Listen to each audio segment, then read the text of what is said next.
Hulagu बड़ा जालिम आदमी था। अल्लाह के जो खेल है और किस सेकंड में वो बदलता है और मजलूम की आह पहुंचती है। देखिए आप, ये जालिम इतना था कि इसने बगदाद पर हमला किया तो हजारों लाखों हत्ता के नजमुद्दीन कुबरा जैसे वली कामिल को शहीद कर दिया। और उनकी वफादार देखिए कि उसको पता था अल्लाह का मकबूल है, तो अल्लाह की बारगाह में इसने अगर बद्दुआ दी तो मुझे शायद मार ही ना दे अल्लाह। उसने पहले कहला कर भेजा, नजमुद्दीन कुबरा मैं बगदाद पर हमला करने वाला हूं, बेहतर है कि आप यहां से निकल जाएं, मैं बगदाद पूरे को तहे तेक करूंगा। हजरत नजमुद्दीन कुबरा ने भी फरमाया, हलाकू मैं एक अल्लाह का आजिज बंदा हूं, मैंने इस शहर में बगदाद के शहर में 40-50 साल इन लोगों के साथ गुजारे हैं। ये वफा के खिलाफ है कि आज तू मुझे बचा कर ले जाए और इनको मार दे, मैं इनके साथ मरूंगा, अगर छोड़ेगा तो इनको भी छोड़ेगा, नहीं तो मैं भी मरूंगा। जालिम था, उसने हजरत नजमुद्दीन कुबरा को भी शहीद कर दिया।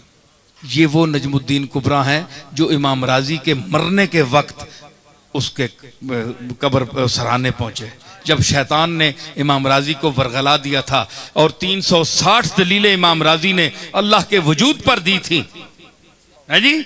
तो आखिर शैतान ने गालिब आ गया, शैतान, इमाम राजी चुप हो गया। तो उन दिनों इमाम राजी जो है किताबों को छोड़कर दुनिया मार्फत में और अल्लाह के मकबूलों के साथ उनका राब्ता हो गया था। और मुलाकात हुई थी तो यूं ख्याल किया कि नजमुद्दीन कुबरा आज तू कहां है। शेख हाजिर हो गए सराने पर, गजाली राजी ये जमा का आखिरी टाइम, शैतान गालिब हो रहा है, राजी की 300-350 दलीलें रद्द कर चुका है। तो आए तो नजमुद्दीन कुबरा ने देखा जब राजी की सांस निकलने वाली है, शैतान का गलबा है, वो गालिब आ चुका है। तो हजरत नजमुद्दीन कुबरा ने फरमाया कि राजी 350 दलीलें तेरी रद्द हो गई हैं, ओ चले इनू आख के मैं अल्लाह नू बिला दलील मन्ना।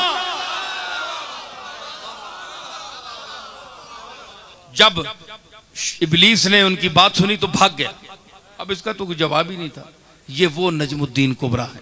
हलाकू ने, उसकी आदत थी कि जाते जाते आदमी को पकड़ लेता था और उसको मार देता था, उसके तड़पने का मजा लेता था। इतना जालिम था, शकीउल कल्ब था। कोई सौदा सलफ लेने जा रहा है बाजार में, ना कोई उसने काम किया, ना कोई गुनाह किया, ना कोई जुर्म किया, बस पकड़ के 50-60 आदमी को घोड़े पे बैठ जाता था और ये तमाशा लगाता था।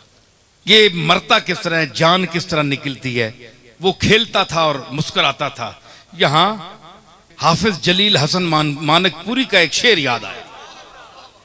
मैं वाकया आगे बयान करूंगा, लेकिन अब मुझे शेर कहता है कि मुझे पढ़ के ही छोड़।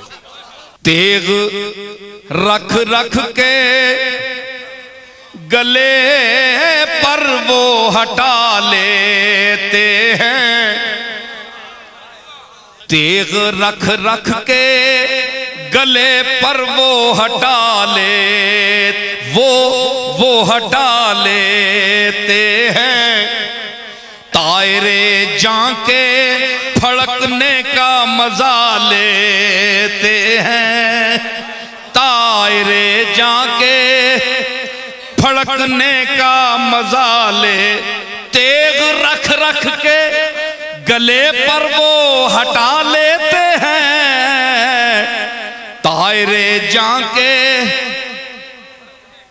फड़कने का मजा लेता था हलाकू। एक दिन उसने ऐसा किया कि 2-3 कतारें आदमियों की खड़ी कर दी और जल्लाद से कहा इनके सर कलम करो। अब जनाब किसी ने सौदा उठाया हुआ है, किसी ने कोई प्याज उठाया हुआ है, किसी ने मिर्चें, घर में जा रहे थे लोग जिस तरह बाजार में जाते हैं। उन्होंने कहा किस गुनाह में हमें मार। उसने कहा बस देखो हलाकू सामने खड़ा है घोड़े पे, उसके हाथ में एक नींबू था, वो उससे खेल रहा था। अच्छा, अब अगली सफ जो मरनी शुरू हुई, एक का सर गया, दूसरे का, तीसरे का। सफ पहली, एक बूढ़ा आदमी आखिर में खड़ा था। उसने जब देखा ना कि अब तो मेरी बारी है, इसके बाद वो दौड़कर पीछे हो गया पिछली सफ में, भाई जितनी देर जान बच जाए। देखा ना।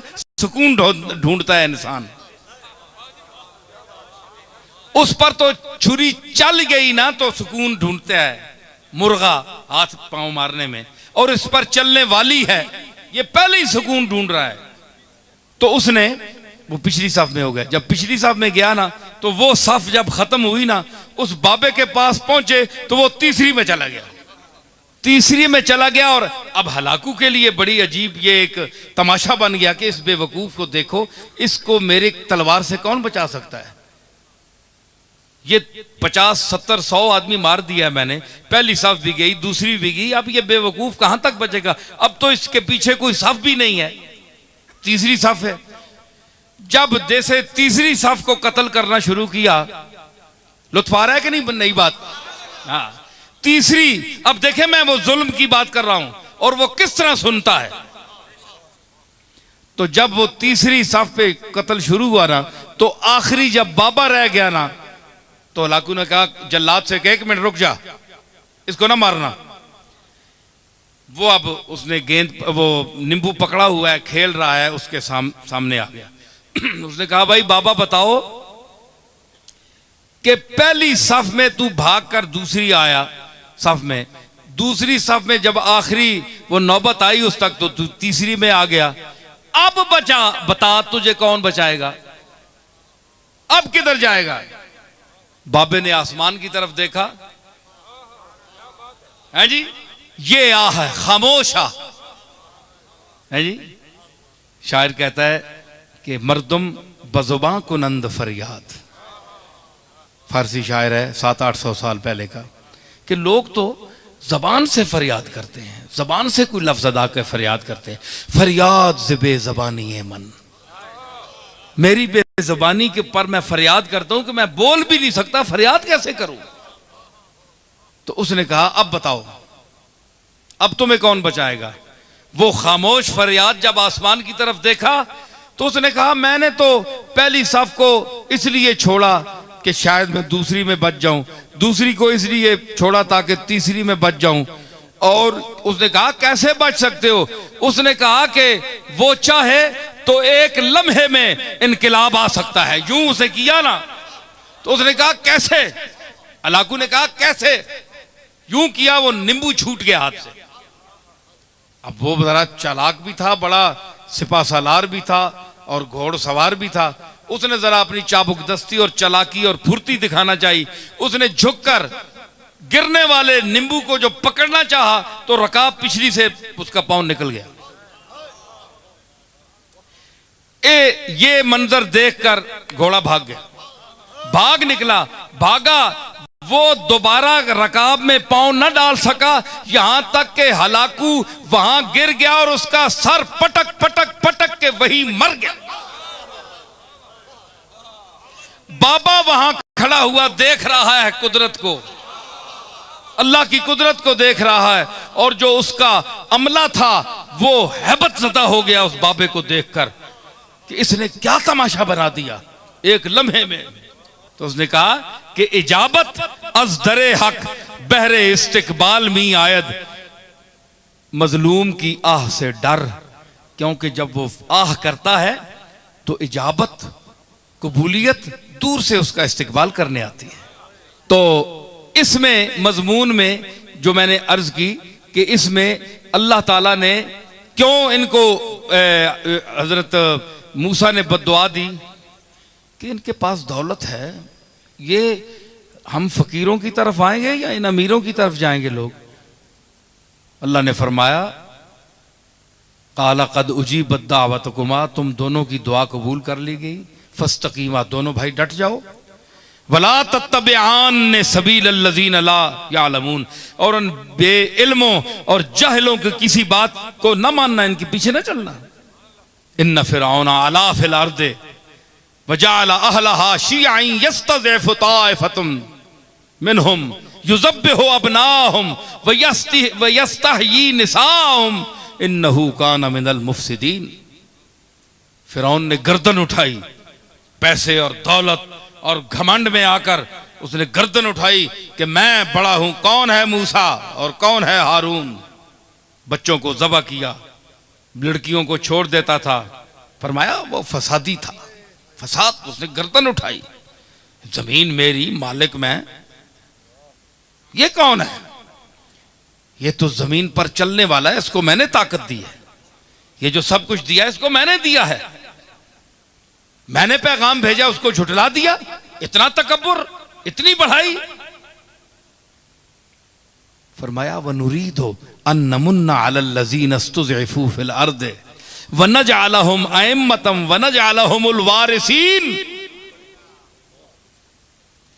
उधर फिरौन को अपने घमंड, माल का, दौलत का, पैसे का, कोठियों का, महलों का, और फरमाया वो नुरीदो, उधर चल रहा था, वह नुरीदो, और हमारा क्या इरादा बन रहा था, वह नुरीदो, और हमारा इरादा क्या था, अन्नमुन्ना अलल लज़ीना इस्तुज़इफू फिल अर्द, हम एहसान करें उन पर जिनको जबरदस्ती ज़ईफ और कमजोर बना दिया गया जमीन में। मूसा को, इनकी कौम को जबरदस्ती माशी तंगी देकर, तमाम वसाइल छीन कर इनको मोहताज बना दिया, इनके पास कोई पैसा नहीं है, कुछ भी नहीं है, सब कुछ फिरौन ले गया, अपने रिश्तेदारों को सरदार बना दिया, जो उनको मानने वाले थे, जो उसको खुदा मानते थे, और इनको ज़ईफ कर दिया, कमजोर कर दिया। उस्तज़इफू फिल अर्द, इस्तज़अफू नहीं है कि ये खुद कमजोर हो गए, नहीं, उस्तज़इफू फिल अर्द, इनको कमजोर किया गया।